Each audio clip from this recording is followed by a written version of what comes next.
Hubo un tiempo, antes del tiempo, un mundo sin sol que lo alumbrara, sin luna que marcara las noches, sin estrellas que guiaran a los perdidos.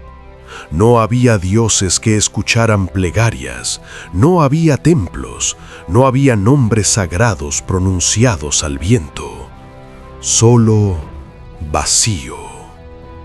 Pero de ese vacío nacería todo: los cielos, los mares, las montañas que tocan las nubes y algo más poderoso aún, los dioses mismos. Esta es la historia del origen, del momento en que el universo despertó de su sueño eterno, de cómo los inmortales llegaron al poder no por destino, sino por traición, por sangre, por guerra. Es la historia de padres que temieron a sus hijos, de hijos que destruyeron a sus padres, de un orden nuevo construido sobre las cenizas del antiguo. Antes de Zeus, hubo otros.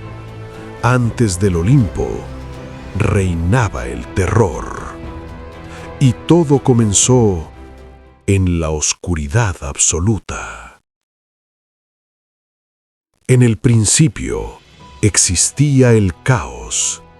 No era un dios, no era una criatura, era la ausencia misma de forma, un abismo sin fondo donde nada tenía nombre ni propósito, donde no existía arriba ni abajo, luz ni sombra, todo y nada a la vez.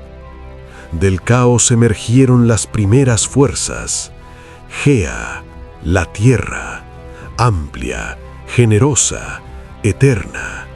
Ella sería la madre de todo lo que camina, crece y respira.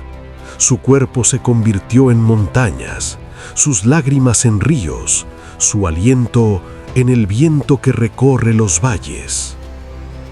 Tártaro, el abismo más profundo, más oscuro que la noche, más lejano que cualquier frontera, un lugar de castigo y olvido, donde ni siquiera la luz se atreve a descender. Eros, la fuerza primordial del deseo, no el amor como lo conocemos, sino el impulso que une, que crea, que perpetúa la existencia. Sin Eros, nada se habría movido jamás. Y así, el universo comenzó a tomar forma. Gea miró el vacío a su alrededor y supo que estaba sola. De sí misma engendró a Urano, el cielo estrellado, vasto, infinito, cubriendo cada rincón de su existencia. Y Urano la amó. Se extendió sobre ella como un manto eterno, y de esa unión nacieron los primeros hijos del cosmos, los titanes. 12 en total, poderosos, inmensos, seres que harían temblar las raíces del mundo.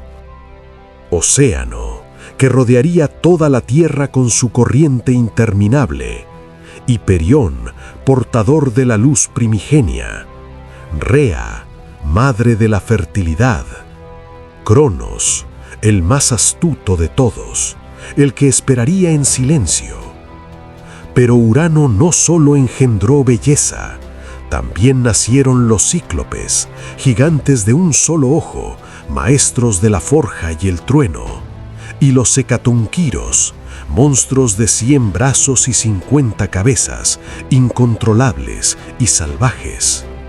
Urano miró a estas criaturas y sintió miedo. Eran demasiado poderosos, demasiado impredecibles. Él, el cielo mismo, temía lo que podían convertirse. Y así cometió el primer acto de crueldad divina. Tomó a los cíclopes y a los hecatonquiros y los arrojó al Tártaro. Los encerró en las profundidades de la tierra, donde sus gritos no pudieran alcanzar la superficie. Gea sintió el dolor de sus hijos aprisionados en sus entrañas. Lloró, se retorció, pero Urano no escuchó. El cielo no conocía la piedad y Gea no olvidaría. Pasaron edades. Urano seguía extendido sobre Gea sin permitirle descanso. Generación tras generación, los hijos permanecían ocultos, algunos libres pero sometidos, otros encadenados en la oscuridad. Hasta que Gea ya no podía soportarlo más. Reunió a sus hijos titanes, les habló con voz de terremoto. Vuestro padre nos oprime, nos consume, debemos liberarnos.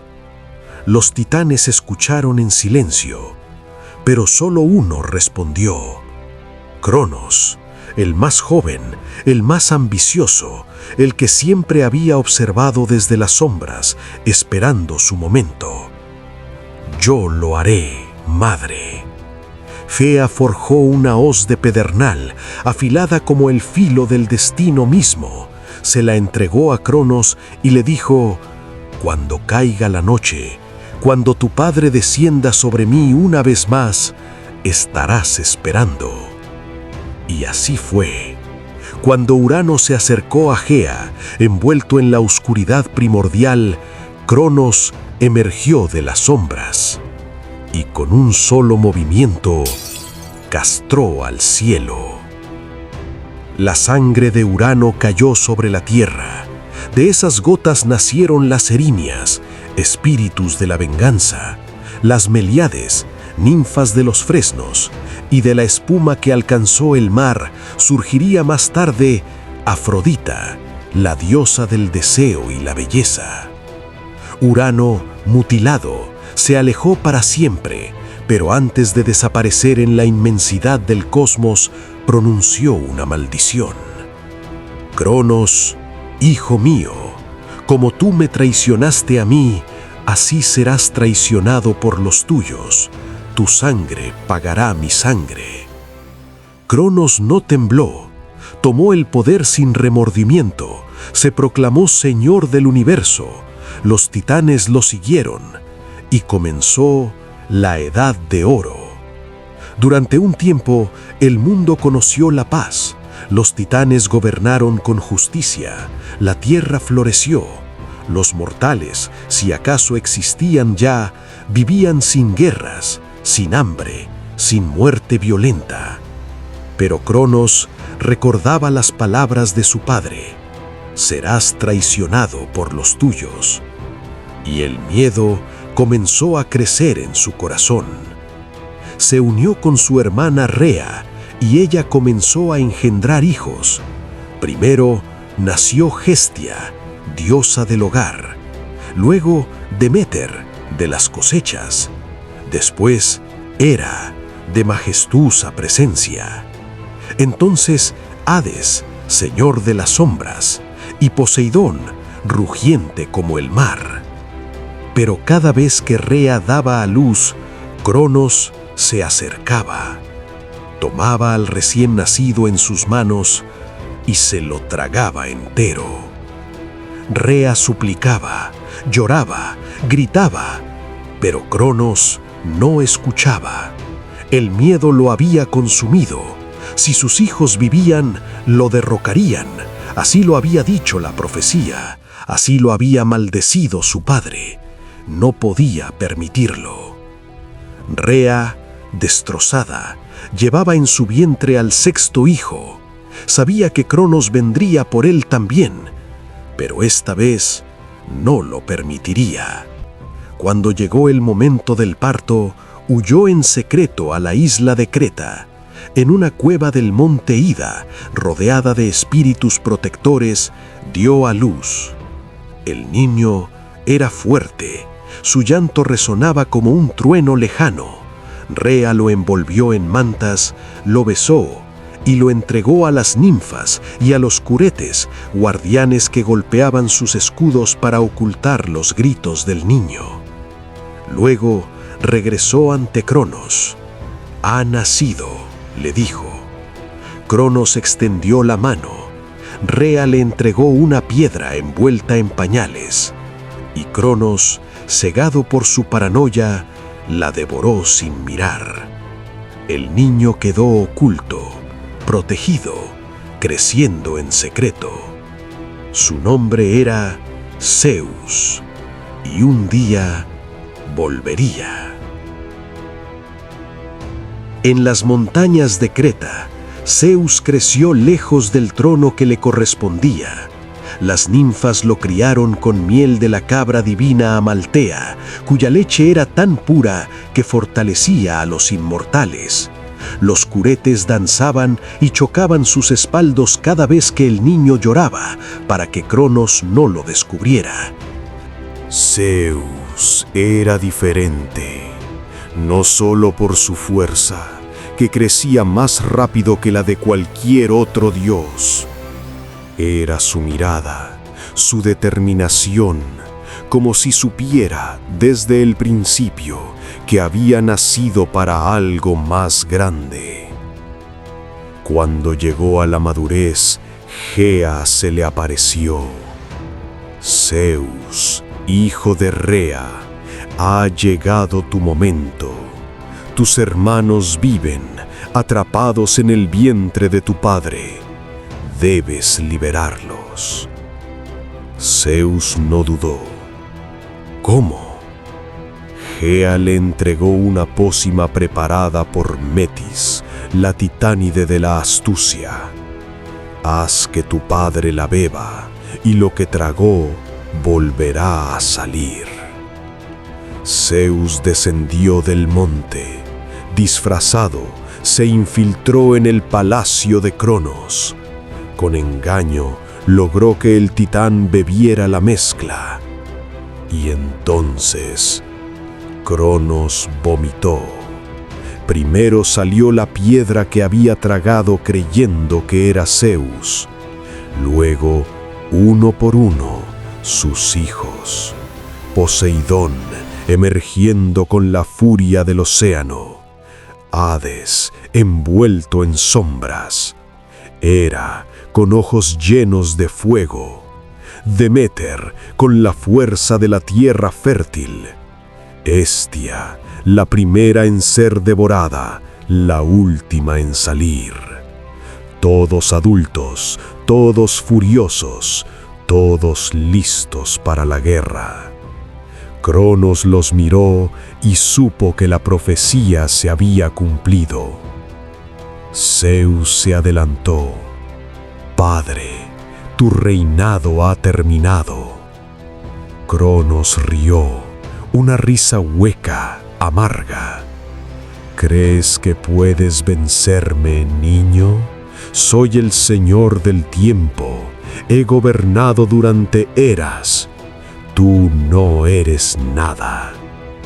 Zeus levantó la vista al cielo. No estoy solo. Y así comenzó la guerra que partió el cosmos en dos. La guerra duró 10 años. 10 años de batallas que sacudieron los cimientos del mundo. En un lado, los titanes, antiguos, poderosos, señores de la vieja era. En el otro, los olímpicos, jóvenes, hambrientos de venganza, liderados por Zeus. Al principio, la balanza estaba equilibrada. Los titanes eran gigantes, dominaban las montañas, controlaban los mares primordiales. Cada golpe que daban partía continentes. Pero Zeus era astuto. Sabía que necesitaba aliados.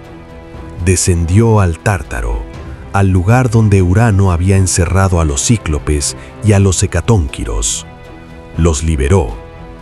«Forjen para mí armas», les dijo a los cíclopes. Y ellos, agradecidos, trabajaron en sus fraguas subterráneas. Para Zeus, crearon el rayo, un arma de luz pura capaz de atravesar cualquier defensa. Para Poseidón, el tridente, que podía hacer temblar la tierra y separar los mares. Para Hades, el yelmo de la invisibilidad, que lo convertía en una sombra imparable. Los hecatónquiros, con sus 100 brazos, se unieron a la batalla. Cada uno podía lanzar 100 rocas al mismo tiempo. Eran una tormenta viviente. La guerra se intensificó. Zeus lanzaba rayos que iluminaban el cielo como heridas en la realidad misma. Poseidón golpeaba el suelo con su tridente y provocaba tsunamis que arrastraban montañas. Hades aparecía y desaparecía, sembrando el caos entre las filas titánicas. El mundo ardía, los océanos hirvieron, las montañas se derrumbaron, el cielo se llenó de humo y ceniza. Cronos luchaba con desesperación. Sabía que perder significaba más que la derrota. Significaba el olvido. Pero Zeus era implacable. En el último enfrentamiento, padre e hijo se encontraron cara a cara. Zeus levantó su rayo. «Esto termina ahora», y lo lanzó. El impacto resonó por todo el cosmos. Cronos cayó. Los titanes fueron derrotados. Los inmortales no pueden morir, pero podían ser castigados. Los encadenó y los arrojó al Tártaro, al mismo abismo donde una vez estuvieron los cíclopes. Allí permanecerían, vigilados por los hecatónquiros, en una prisión eterna. Cronos, el que devoró a sus hijos, ahora era devorado por la oscuridad. La guerra había terminado, pero el cosmos necesitaba un nuevo orden. Zeus se alzó victorioso sobre las ruinas del viejo mundo, pero no era un tirano, no repetiría los errores de sus antecesores. Reunió a sus hermanos. «Hemos ganado juntos, gobernaremos juntos». Lanzaron suertes para dividir el cosmos. Zeus obtuvo el cielo, el reino del trueno y de los dioses. Poseidón, los mares, las profundidades donde nacen las tormentas y los terremotos. Hades aceptó el inframundo, el reino de las almas, el lugar sin retorno. La tierra, Gea, permanecería neutral. Ningún dios la reclamaría como posesión. Zeus ascendió al monte más alto de Grecia, el Olimpo. Allí, entre nubes perpetuas, construyó su palacio, un lugar inaccesible para los mortales, una fortaleza de mármol y luz, donde los dioses gobernarían para siempre. Los olímpicos se establecieron. Hera, hermana y esposa de Zeus, se convirtió en reina del cielo. Deméter cuidaría las cosechas y el ciclo de las estaciones. Hestia protegería el fuego sagrado de cada hogar. Con el tiempo llegarían otros. Atenea, nacida de la mente de Zeus, diosa de la sabiduría. Apolo, portador del sol y la verdad. Artemisa, cazadora de la luna. Ares, dios de la guerra. Afrodita, surgida del mar, diosa del deseo. Hefesto, el herrero divino. Hermes, mensajero de pies alados. Dionisios, el que traería éxtasis y locura. 12 dioses principales, 12 tronos en el Olimpo. Pero estos dioses no eran como los titanes, no eran fuerzas abstractas, no eran distantes, eran humanos. Sentían celos, amor, ira, orgullo, cometían errores, se vengaban, se enamoraban, traicionaban. Y los mortales que comenzaban a poblar la tierra los miraban y veían reflejos de sí mismos. Los dioses olímpicos no gobernaban desde la perfección, gobernaban desde la pasión, y eso los hacía temibles, impredecibles, reales. Zeus estableció leyes, creó orden donde había caos, pero también sabía que su poder no era absoluto. recordaba la profecía, recordaba a Urano y a Cronos. ¿Acaso él también sería derrocado algún día? Esa pregunta permanecería suspendida sobre su trono, para siempre. Esta historia no es solo sobre dioses, es sobre nosotros. Los griegos que contaban estos relatos entendían algo profundo, que cada generación debe enfrentarse a la anterior, que los hijos siempre desafían a los padres, que el poder nunca es eterno. Urano temía ser reemplazado y fue derrocado. Cronos temía lo mismo y cayó. Zeus sabía que podía ocurrirle también. El mito nos habla del ciclo inevitable del tiempo, de cómo cada era debe ceder paso a la siguiente, pero también nos habla del miedo al cambio, del miedo a perder el control, del miedo a lo que nuestros propios hijos podrían convertirse. Y nos muestra que el miedo, cuando gobierna, destruye. Cronos devoró a sus hijos por miedo, y eso selló su destino. Los olímpicos vencieron porque se atrevieron a enfrentar lo imposible. Para los antiguos griegos, estos dioses no eran más que símbolos, eran explicaciones del trueno, del mar, de la muerte, del amor. Pero también eran espejos. En Zeus veían el poder y la arrogancia. En Hera, la dignidad herida. En Poseidón, la furia incontrolable. En Hades, la inevitabilidad del final. Los dioses olímpicos no eran perfectos, y eso era exactamente lo que los hacía divinos, porque nos recordaban que incluso en lo más alto del cosmos, la imperfección existe, que el poder no te hace justo, que la inmortalidad no te hace sabio. Esta mitología cruzó milenios, inspiró a poetas, escultores, filósofos. Dio forma al arte occidental, a nuestra forma de entender el drama, la tragedia, el destino. Y aún hoy, miles de años después, seguimos contando esta historia.